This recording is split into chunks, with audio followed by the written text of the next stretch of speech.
Gracias, señora presidenta. Coincidirán seguro con nuestro grupo con una reflexión, y es que probablemente la mayor medida o la mayor decisión política favorable a superar el problema de la despoblación, envejecimiento, etcétera, etcétera, es el autogobierno y la autonomía. Y lo digo, mensaje para los partidos más centralistas que no creen mucho en las autonomías. Pero supongo que nadie nos discutirá que sin autogobierno, si Aragón no fuese lo que es, una comunidad autónoma y una nacionalidad histórica, pues no habría, por ejemplo, proyectos en el territorio como Motorland, como Walca, como Dinópolis, como el aeropuerto de Caudé.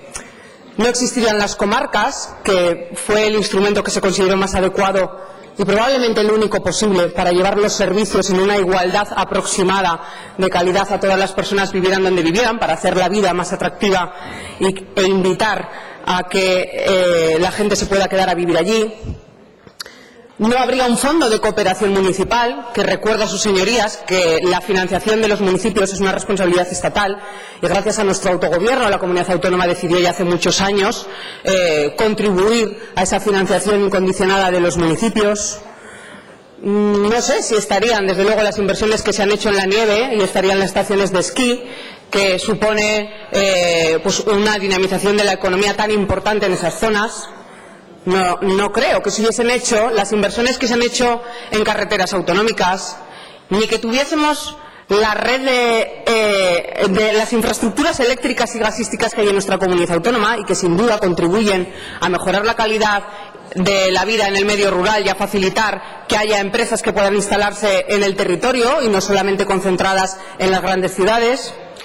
O las inversiones que se han hecho en materia de saneamiento y de depuración de aguas, que indudablemente también han facilitado que muchos pueblos pudiesen tener esos servicios que de otra forma no habrían tenido, o las inversiones y el mantenimiento de tantos consultorios médicos y de escuelas, que indudablemente se trata de dos servicios básicos, la sanidad y la educación, que si no los tienes a tu alcance, desde luego es difícil que quieras vivir en ese lugar. Todo esto ha sido gracias y fruto al autogobierno y a la autonomía.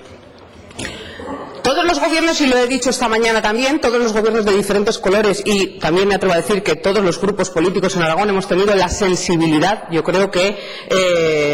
lógica y oportuna, hacia la despoblación, hacia el medio rural, hacia el territorio, y se han tomado muchas decisiones y se han impulsado también muchas medidas desde aquí con una discriminación positiva para poder superar esa lacra y esa enfermedad que tiene Aragón, que es el tema demográfico. Y esta iniciativa que presentamos hoy aquí, que ya tiene algunos meses, pero que desgraciadamente sigue estando de rabiosa actualidad, parte de una noticia, y es de que nos enteramos que la Unión Europea negó fondos para Teruel por el tema de la despoblación, al no considerar que este fuese un problema grave. Pero lo que nos pareció todavía más grave es que la propia Unión Europea lo que alegó es que no se daban estos fondos porque el Gobierno de España no los había solicitado. La consecuencia de esto es que el Gobierno central no considera que es un objetivo general la despoblación para los fondos europeos que va a recibir de Europa, y la solución que planteó en ese momento el Gobierno central es decir, bueno, para nosotros no es un tema prioritario, no lo hemos planteado así en Europa, pero lo que puede hacer cada comunidad autónoma, aquella que tenga problemas de despoblación, es que de sus fondos dedique una parte para solucionar el problema de la despoblación, o de la demografía, como quieran ustedes llamarlo. Yo quiero recordar que la propia Constitución, y creo que en el espíritu de quienes en ese momento quisieron diseñar un Estado de las autonomías, fue la solidaridad y el desarrollo equilibrado de los territorios. Creo que en Aragón hemos intentado hacerlo y predicar con el ejemplo, y ahí están muchas muestras de las decisiones que hemos tomado, que habría sido más fáciles tomar concentradas en las grandes localidades si hubiésemos pensado solamente en la rentabilidad política y electoral, y no ha sido así. Pero en España esto no ha sucedido así, y así vemos las grandes diferencias que hay dentro del territorio español entre diferentes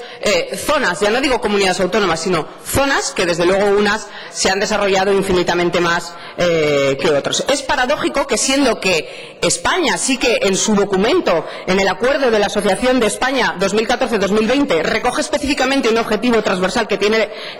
relativo al cambio demográfico y al envejecimiento de la población, paradójicamente reconoce esto, pero después no lo plasma en un objetivo concreto y no se refleja, por tanto, en una línea programática dotada. Creemos que este es un asunto que tendría que estar en la agenda política del Gobierno de España, y aquí hemos hablado muchas veces y seguimos hablando, y hay otras iniciativas también que lo plantean, que hay que pedir fondos a Europa para la despoblación. Y esa es una cuestión, una de las partes que pedimos en esta iniciativa, y es que en esas negociaciones que ya se van a empezar ya en el 2017, que está a la vuelta de la esquina, el Gobierno de España tiene que pelear y tiene que hacer lo posible para que en Europa haya un programa concreto, que haya unos fondos que vengan destinados a la despoblación y que podamos ser perceptores de esos fondos. Pero no obstante, y añadido a eso, el propio Gobierno de España, que sabe y reconoce que este es un tema importante, después lo que tiene que hacer es dotar también de fondos, si no es un programa concreto, que es lo que debería hacer, en tanto en cuanto eso no exista, que dentro de otro programa, que puede ser el de crecimiento sostenible, pueda destinar fondos a la despoblación. Porque está muy bien que se hagan comisiones de expertos, y está muy bien la comisión especial de estudio que se hizo en el Senado, y que llegaron a conclusiones interesantísimas, fruto de muchos debates, la participación de muchos expertos, etcétera, etcétera. Y todos reconocemos la situación, todos tenemos un diagnóstico claro, todos parece ser que tenemos la sensibilidad, y digo parece ser porque desde luego unos más que otros, pero la realidad es que al final hay cuestiones que valen dinero y hay cuestiones en las que hay que invertir, o al menos poder tomar determinadas decisiones favorables a un territorio, no para buscar privilegios, no queremos ningún privilegio, simplemente lo que queremos es buscar el equilibrio y el desarrollo más o menos armónico de todos los territorios del Estado y, desde luego, en Aragón, de toda nuestra comunidad autónoma. Y es que esta mañana se han dado también datos en este sentido, y yo no me quiero reiterar, pero todos los investigadores y todos los estudios académicos lo que nos están poniendo encima de la mesa es una realidad y un futuro a un corto y medio plazo bastante preocupante, porque si ahora mismo tenemos una realidad demográfica compleja, desde luego todo apunta a que dentro de unos años la situación va a ser mucho peor. Por tanto, o nos ponemos ponemos manos en el asunto y nos ponemos a trabajar de verdad y pedimos y exigimos al Gobierno de España un compromiso real de que destine fondos y de que pelee porque haya un programa específico que pueda dotarnos de fondos, o difícilmente lo podemos hacer más allá de decisiones que como comunidad autónoma ya hemos venido tomando y seguiremos tomando a favor de la vida en el territorio de una comunidad autónoma en la que tengamos pueblos habitados, pueblos no con silencio, sino pueblos donde jueguen los niños, pueblos donde la gente ría, pueblos donde se quiera vivir y pueblos donde todos podamos soñar con tener una calidad de vida, no sé si mejor, pero al menos igual que en las grandes ciudades. Y ese es el objetivo del Partido Aragonés. Nos gustaría compartirlo con todos ustedes y que salga aprobada esta iniciativa, a ver si con nuestro granito de arena conseguimos que el Gobierno de España tenga un compromiso y una sensibilidad mayor.